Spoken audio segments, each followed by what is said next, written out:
Tired of dealing with annoying flies, fruit flies, and gnats in your home? The Zevo Flying Insect Trap is your ultimate solution. Don't wait. Check out the link in the video description now to get your Zevo Flying Insect Trap on Amazon and enjoy a bug-free home today.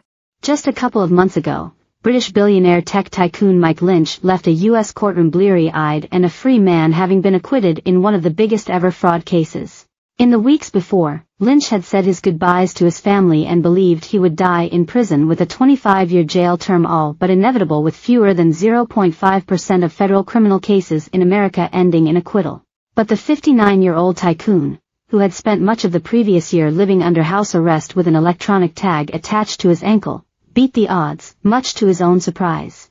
Mr. Lynch, dubbed Britain's Bill Gates, placed his head in his hands and was embraced by his wife when he was cleared of conducting a massive fraud relating to a £8.64 billion sale of his firm, Autonomy, to U.S. company Hewlett-Packard in 2011. The 3-month trial on the 17th floor of San Francisco's federal courthouse brought an end to a 13-year legal saga that had been hanging over the entrepreneur's head. It was an unexpected second life he was going to grab with both hands.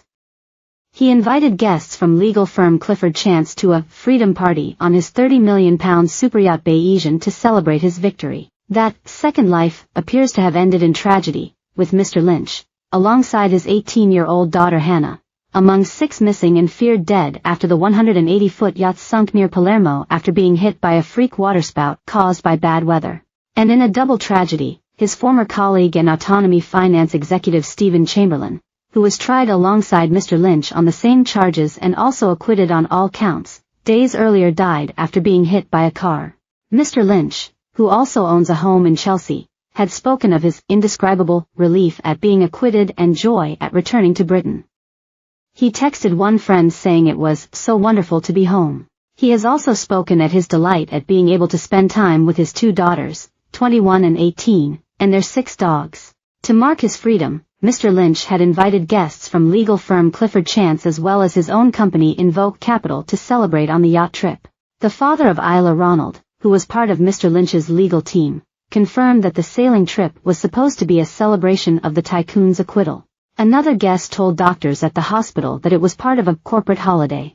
Speaking in his first newspaper interview following his acquittal, Mr. Lynch told The Times, "I'd had to say goodbye to everyone, because I didn't know if I'd ever be coming back."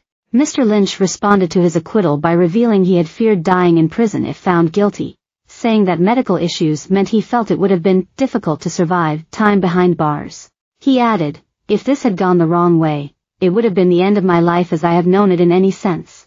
It's bizarre, but now you have a second life. The question is, what do you want to do with it?" Prosecutors tried to depict Mr. Lynch as a domineering and controlling CEO, but the Cambridge-educated computer expert's calm, controlled and sometimes witty performance on the stand had won over jurors. He even joked he missed the tea when he spoke of feeling trapped in San Francisco for months due to a volcano eruption in Iceland in 2010, reported the Financial Times.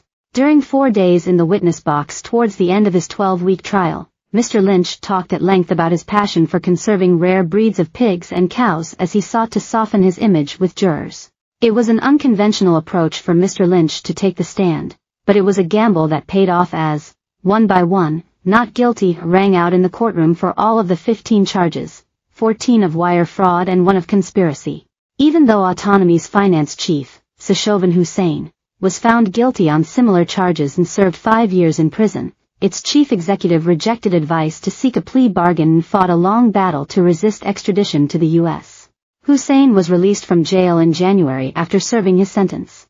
Mr. Lynch had denied all the charges, insisting he was being made a scapegoat for HP's managerial incompetence in not doing its due diligence properly before buying the company. He had spent a year before the trial in San Francisco under house arrest, with a tag strapped to his